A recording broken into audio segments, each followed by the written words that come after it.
Hello everyone, I hope आप सबने जाके क्वेश्चन सॉल्व किए हैं। So as you all know, हमारा चल रहा है 100 डेज क्वेश्चन चैलेंज, जिसमें एवरी डे आप लोगों को मिल रहे हैं 5 क्वेश्चंस ऑन अवर ऐप। तो जाइएगा, पहले इन क्वेश्चंस को सॉल्व कीजिएगा। अगर आपने सॉल्व किया है तो ही डिस्कशन देखें, अदरवाइज पहले जाके उसको अटेंड करें एंड देन सी कि क्या था उसका सही आंसर और कैसे आपको उस आंसर तक पहुंचना था, क्या था fastest quickest way to get there. तो शुरुआत करते हैं बच्चों। पहला क्वेश्चन आप सबको दिया है, protein that helps other proteins to fold correctly is. So होता यह है बच्चों कि हमारे पास में जो सेल होते हैं उसके अंदर बहुत सारे ऑर्गेनल्स होते हैं। हमारा जो ये एमआरएनए रहेगा, इस एमआरएनए को आके अटैच होता है बच्चों हमारा राइबोसोम, एंड देन इस राइबोसोम में फिर परफॉर्म किया जाता है प्रोटीन का सिंथेसिस। तो जब ये प्रोटीन बनता है, प्रोटीन को फोल्ड होने के लिए हमको रिक्वायरमेंट होती है बच्चों शैपरोन्स की। शैपरोन्स हीट शॉक प्रोटीन्स भी बोल सकते हैं। ये क्या करते हैं, तो ये हमारे प्रोटीन्स को सही फोल्डिंग लेने में हेल्प करते हैं। अगर आपने पढ़ा है प्रोटीन का स्ट्रक्चर, जिसमें हम बात करते हैं प्राइमरी स्ट्रक्चर की, which is just a chain of amino acids. Secondary structure, जिसमें हमारा प्रोटीन जो है वो इस तरीके से अल्फा हेलिक्स स्ट्रक्चर फॉर्म करता है या फिर वो इस तरीके से बीटा शीट स्ट्रक्चर फॉर्म करता है।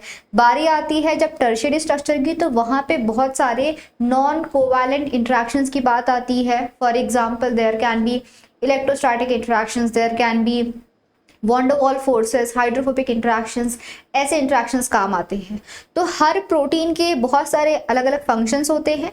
अगर वो एक एंजाइम है तो उस एंजाइम का होता है एक एक्टिव साइट, जहाँ पे हमारा सबस्ट्रेट आएगा एंड फिर उसका जो भी प्रोडक्ट फॉर्मेशन है वो देखने को मिलता है।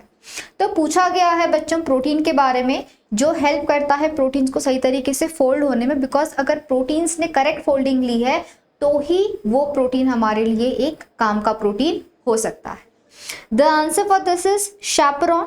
ठीक है, शैपरॉन हमारा वो प्रोटीन रहता है बच्चों जो करेक्ट फोल्डिंग के लिए हेल्प करता है।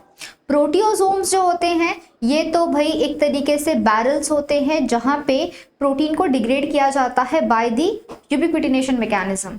सो अगर कोई भी फॉल्टी प्रोटीन है जिसका काम नहीं है या काम हो चुका है, डिग्रेड करवाना है, मिसफोल्डेड है, एनी फॉल्टी प्रोटीन, उसके ऊपर में टैग लगाया जाता है यूबिक्विटिन का और फिर उसको हम डिग्रेड कर देते हैं। डेस्मोसोम तो हमारे सेल इंट्रैक्शंस में काम आते हैं। So option number 1 here will be the correct answer. So आप देख सकते हो एक क्वेश्चन में 4 ऑप्शंस, चारों का भी एक्सप्लेनेशन आप लोगों को प्रोवाइड किया जा रहा है। सो याद रखना है बच्चों, ये 5 क्वेश्चंस जो आपको डेली मिलते हैं ये काफ़ी अच्छे लेवल के होते हैं और उनका डिटेल्ड एक्सप्लेनेशन आप लोगों को यहाँ मिल जाता है। तो डेली जाके क्वेश्चन को सॉल्व करना है, चेक करना है आपकी प्रिपरेशन कितनी हुई है। Next is signal recognition particles are. क्या होते हैं बच्चों हमारे ये सिग्नल रिकॉग्निशन पार्टिकल्स? सो होता ये है कि जब हमारे प्रोटीन का सिंथेसिस स्टार्ट होता है ना, तो प्रोटीन के सिंथेसिस स्टार्ट होते होते उस प्रोटीन पे कुछ सिग्नल्स लगे होते हैं।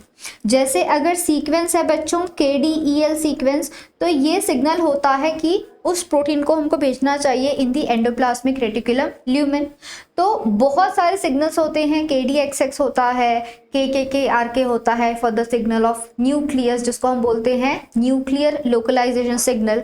तो इस तरीके से अगर ये हमारा mRNA है, mRNA के ऊपर में हमारा ये राइबोसोम्स अटैच्ड है और राइबोसोम से फिर बन रहा है हमारा प्रोटीन। अब ये जो प्रोटीन बनता है which is a chain of amino acids, तो इन अमाइनो एसिड्स को, इन प्रोटीन्स को आके पहचानता है एक प्रोटीन जिसको हम बोलते हैं सिग्नल रिकॉग्निशन पार्टिकल। ये क्या करेगा, ये उस सिग्नल को, मतलब उस सर्टेन अमाइनो एसिड्स को आके पहले तो आइडेंटिफाई किया जाएगा, फिर डिसाइड होता है कि पता चलता है कि वो प्रोटीन एक सिक्रीटरी प्रोटीन है या फिर साइटोसोलिक प्रोटीन है। अगर वो सिक्रीटरी प्रोटीन है तो इस पूरे कॉम्प्लेक्स को ले जाया जाता है towards the rough endoplasmic reticulum, क्योंकि वहां पे होगा उसका कंप्लीट प्रोटीन सिंथेसिस, जिसमें mechanisms like N linked glycosylation, O linked glycosylation, बहुत सारे अलग अलग मॉडिफिकेशन उसके किए जाएंगे। और अगर वो साइटोसोलिक है तो उनको फिर वहीं पे मेंटेन किया जाता है। तो ये जो SRP आ रहा है, पूछा गया है कि ये दरअसल में क्या होता है। तो एक बात तो ये कि काम आता है प्रोटीन सॉर्टिंग में, ना कि स्प्लाइसिंग और सेल साइकिल में। अब ये है प्रोटीन है इसके अंदर, प्रोटीन तो पार्ट डेफिनेटली है, बट इसके साथ में डीएनए होता है या आरएनए होता है? The answer for that is students RNA. तो अगर हम बात करते हैं हमारे सिग्नल रिकॉग्निशन पार्टिकल की जो हमको हेल्प करता है प्रोटीन के सिंथेसिस में, that particle is basically protein RNA complex. अगला सवाल, प्रोटियोसोम्स क्या होते हैं? अरे ये तो मैंने आपको अभी बताया था। They are the proteomes of lysosomes? No. Protein and cholesterol complex? No. Protein RNA mRNA splicing? नहीं। बट मैंने आपको क्या कहा था बच्चों, ये होते हैं, इनका होता है सिलेंड्रिकल स्ट्रक्चर, ठीक है, they have this cylindrical structure. और इनका काम क्या होता है? तो ये हेल्प करते हैं, अगर सपोज हमारे पास में कोई प्रोटीन है जो हमारे किसी काम का नहीं है, या इसकी एजिंग हो चुकी है, इसका काम हो चुका है, इनएक्टिव हो चुका है, गलत बना है, म्यूटेटेड है, तो क्या किया जाता है, इस पे हम करवाते हैं पॉलीयूबिक्विटिनेशन। मतलब इसमें इस तरीके से यूबिक्विटिन प्रोटीन्स ऐड किए जाते हैं, और जिन प्रोटीन्स को इस तरीके से टैग लगाया जाता है, then further they are sent for degradation, ठीक है। तो ये सिग्नल होता है कि ऐसे प्रोटीन्स को भेजा जाए इन दी प्रोटियोसोम्स और करवा दिया जाए degradation. So the answer for this will be option number 2 here. Okay, that is function of proteasomes. बोला गया है सेल ए जो है वो एस फेज के अंदर है, ठीक है, एक सेल ए है जो एस फेज में है, और जो सेल बी है ये G1 फेज के अंदर है।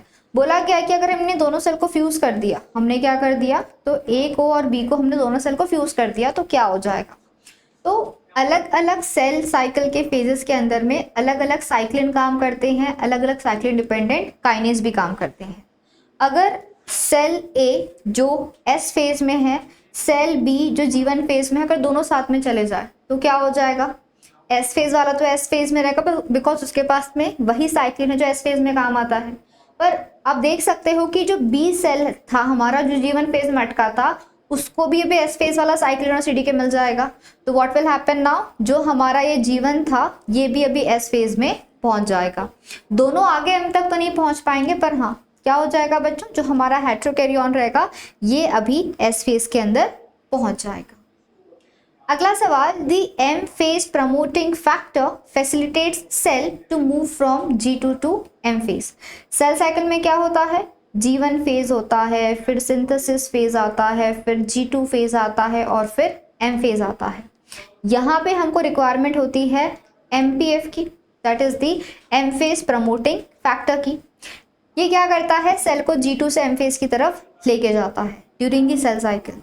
बोला गया है the sudden decline in MPF at the end of M phase. देखो MPF का काम क्या है, G2 से एम फेज तक लेके जाना। अब सेल अगर एक बार एम फेज में पहुंच जाए तो एम फेज पूरा परफॉर्म हो, और एम फेज के एंड में क्या हो जाए, तो MPF का लेवल भी कम हो जाना चाहिए। तो उसी की बात की जा रही है कि ये जो हमारा MPF डिक्लाइन होता है इसकी क्या वजह होती है। ये जो हमारा MPF डिक्लाइन होता है बच्चों, इस डिक्लाइन की क्या वजह होती है, तो वजह ये होती है कि continuous there is degradation of the cyclin. Cyclin का काम एक बार हो जाए फिर साइक्लिन को डिग्रेड कर दिया जाता है, क्योंकि MPF भी एक तरीके से कॉम्पोजिशन ही तो होता है साइक्लिन और CDK का। सो ऑप्शन नंबर 2 क्या होगा हमारा, यहाँ पे बिल्कुल करेक्ट आंसर होगा। सो I hope the questions are clear to everyone. Daily आप लोगों के लिए बहुत ही बढ़िया, बहुत ही बेहतरीन लेवल के टॉप 5 क्वेश्चंस ऐड किए जा रहे हैं from different topics. It's the request to you all कि जाइएगा उन क्वेश्चंस को सॉल्व कीजिएगा, चेक कीजिए आपका क्या स्कोर आ रहा है। कमेंट में हमको बताइए कि आप लोगों का क्या स्कोर आ रहा है, आप लोग कहाँ स्टैंड कर रहे हो। एग्ज़ाम को बहुत कम टाइम बचा है, ट्रस्ट मी। आप लोग जैसे बाकी सारे सोशल मीडिया के ऐप को स्क्रॉल करते हो, maybe you are getting some good content out of it, but इससे बेहतरीन कंटेंट आपको कहीं और नहीं मिल सकता है। जब आप ऐप स्क्रॉल करते हो, एक बार आके आप इस ऐप में भी इस टेस्ट को सॉल्व करके देखिए, मज़ा आने वाला है। 500 क्वेश्चंस तो ऐसे ही मिल रहे हैं। इसके अलावा भी जो हमारे YT सेशंस होते हैं, बहुत सारे PYQs भी वहाँ पे सारा अवेलेबल है। तो जाइएगा और जाके उसको सॉल्व कीजिए, क्योंकि आफ्टर ऑल फाइनल एग्जाम के अंदर आप लोगों को एक टाइम रेस्ट्रिक्शन रहेगा, उस टाइम पीरियड के अंदर आपको सारी चीज़ों को सॉल्व करना है। सो मेक श्योर कि आपने अभी उतनी इनफ प्रैक्टिस की है, and only if you have done enough practice तो ही आप लोगों का फाइनल रिजल्ट बेहतरीन आ पाएगा। अगर प्रैक्टिस नहीं है तो फिर दिक्कत हो सकती है। So study well and practice. All the very best. See you all soon. Do share your scores. Have a great day and very happy learning to all.